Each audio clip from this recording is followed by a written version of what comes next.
chistoso, ¿verdad? Pero no lo es.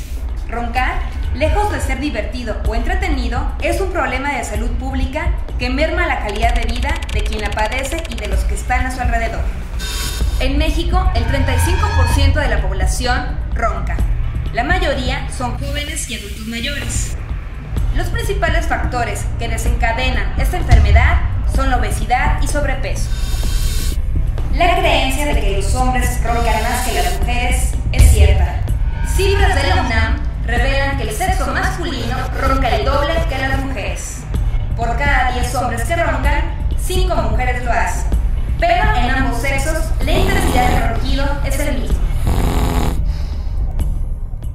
¿Alguna vez te has preguntado qué es roncar?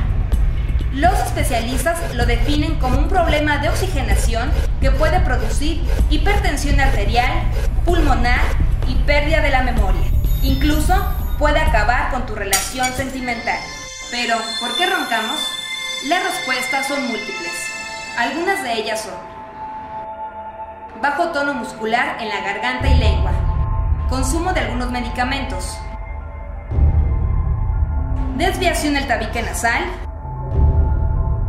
infecciones virales en la nariz, consumir grandes cantidades de alcohol, fumar en exceso,